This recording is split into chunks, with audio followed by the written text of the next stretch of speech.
Hey guys, it's Curtis again, Chapter 4, EMR class, Medical, Legal, and Ethical Issues. Let's get started. So, EMRs need to know some basic legal principles that guide how you guys are going to provide care to patients. Knowing these principles are going to be able to give you the ability to provide the best care possible to whoever it is that you're providing care to. Now, not everything's the same. Laws differ from one location to another. So EMR should learn the specific laws of your state and local jurisdiction. Not everywhere is exactly the same.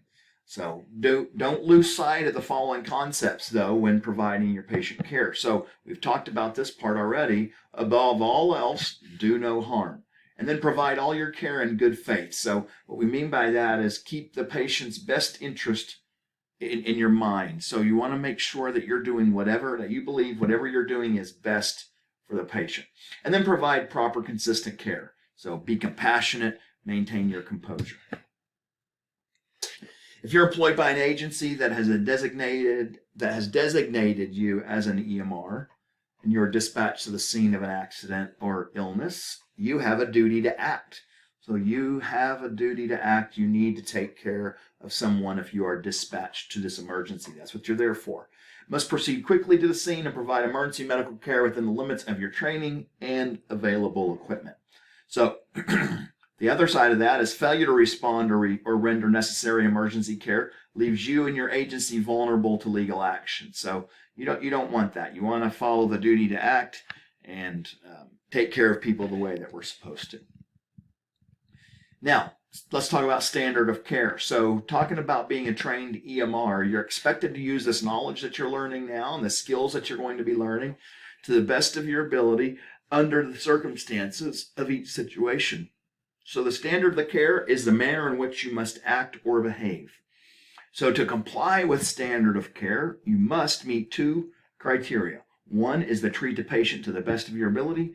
Two is to provide care that a reasonable, prudent person with similar training would provide under similar circumstances. I've seen where people have gone to court and they will have someone in that would act with same kind of experience, same kind of education, and ask them, what would you do? And they start looking at kind of the standard of care of how what a reasonable person would do. So, it's important to know your local standards of care and then what statutes affect your community and those kinds of things. So talking about scope of care, the Department of Transportation, the Emergency Medical Responder Educational Standards, those standards specify skills taught in this course and the way those skills should be performed. So the state scope of care laws may modify parts of the specifications in the educational standards. Now, those are affected also by medical protocols or standing orders, and then it's also defined by online medical direction. So you have a couple different ways that this scope of care is defined by. Now, community expects you to conform to the established codes of what is right and what is wrong. We're talking about ethical responsibilities here. So treating a patient ethically means doing so in a manner that conforms to accepted professional standards of conduct. So how do we do that? We stay up to date on the EMR skills and knowledge, review your performance and assess your techniques, evaluate your response times, try to follow up if you can. That could be harder said than done, or easier said than done, sorry. Try to follow up patient care outcomes with your medical director or hospital. What I mean by that is what I mean by easier said than done is many times the hospitals aren't going to share much information with you. So it's really hard to follow up about what was going on with that patient and how they did and all of that. And then take continuing education classes and refreshers. And then, of course, quality improvement activities. You got to be honest with this stuff. So always provide complete and correct reports to other EMS providers, and then never change a report except to correct an error.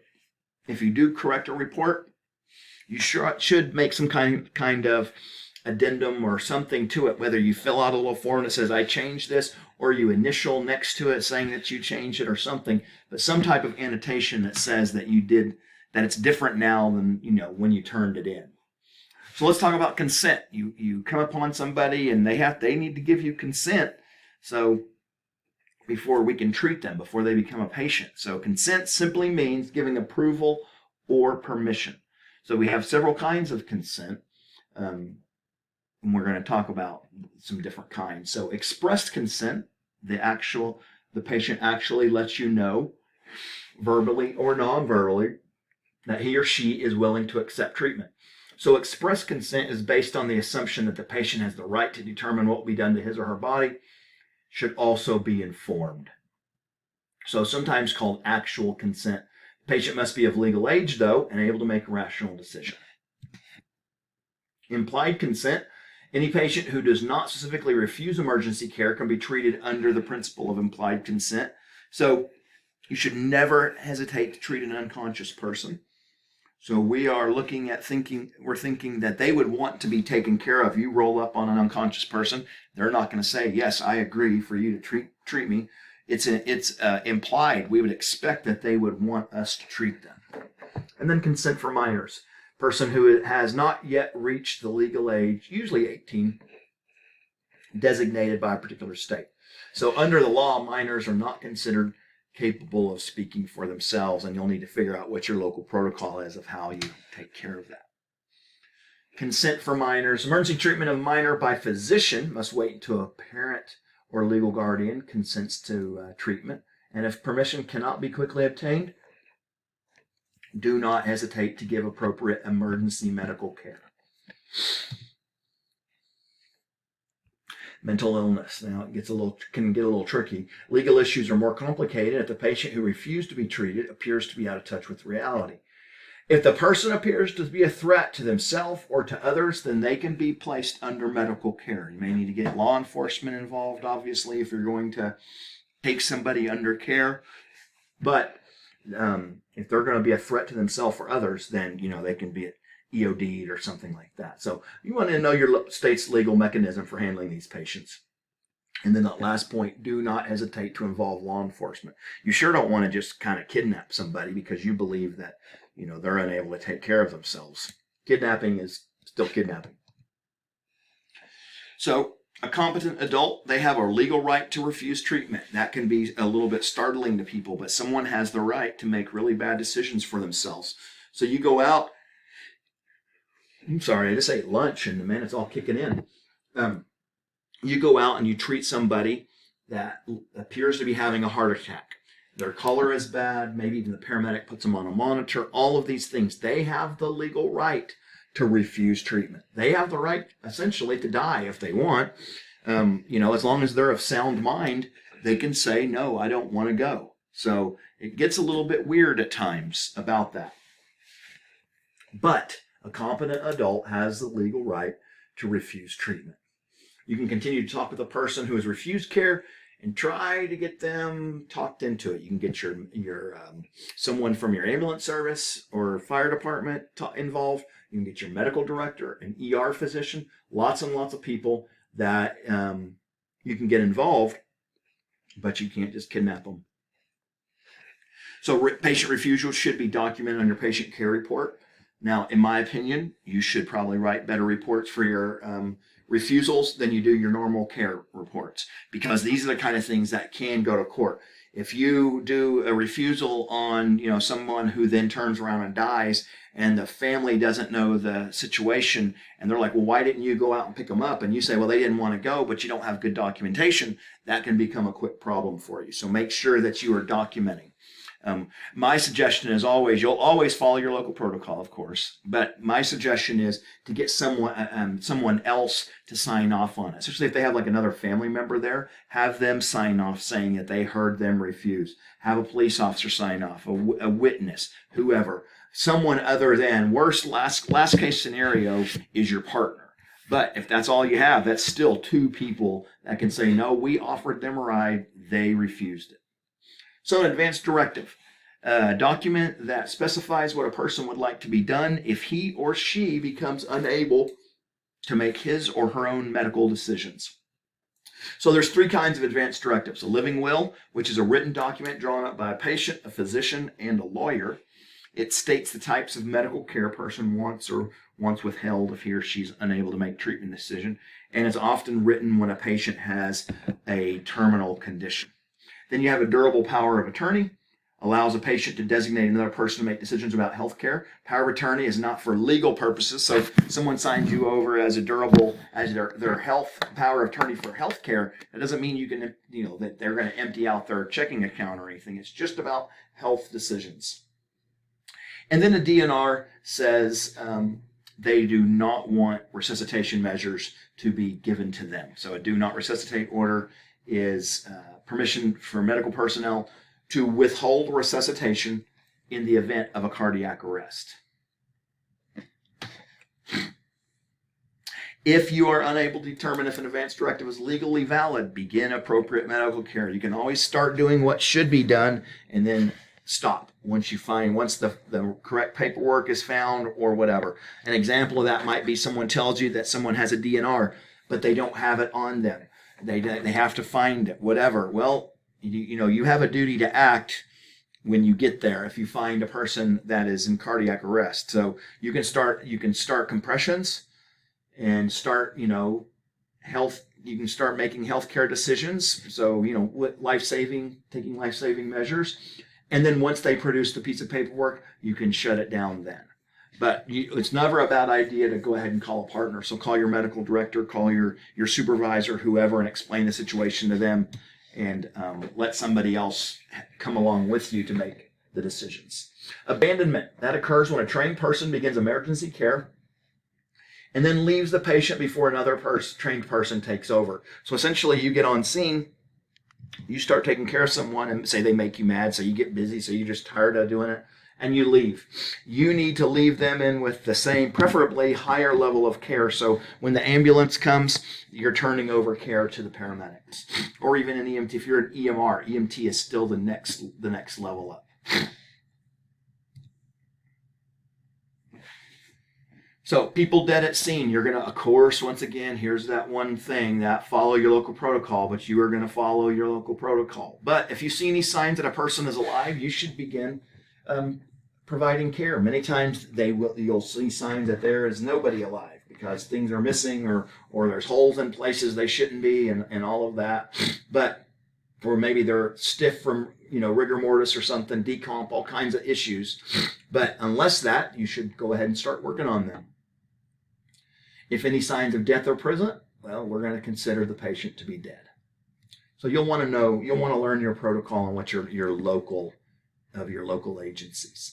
Negligence, that occurs when a patient sustains further injury or harm because care administered did not meet the standard of care. So we're talking about, this can be a really big thing, and when we're talking about these legal issues, negligence is kind of a big one. Now, 4 conditions must be present to be called negligent. A duty act, that medic had to have had a duty to act, a breach of duty, resulting injuries, and then proximate cause. So within your curriculum, take a look at all of those 4 pieces, but it's going to be important that all of those are present for negligence to have happened. Most patient information, we've talked about this already, but most patient information is confidential. You'll see those things listed. You don't share this stuff. It's anyone except someone involved in the care of that patient. They call it the continuity of care. So that next person that is involved with the care of that person, of the patient. You see this? This is HIPAA. So this is the one that can end up costing you and your agency lots and lots of money because you shared information about your patients with whoever. Do yourself a favor. Don't put anything on Facebook. Don't even put that you went on a car crash on State Road 69, 690, or whatever state road, county road, state highway, whatever, and someone died or whatever. Just do yourself a favor and don't put anything on Facebook. If you want to put that you're on duty on Facebook, that's fine.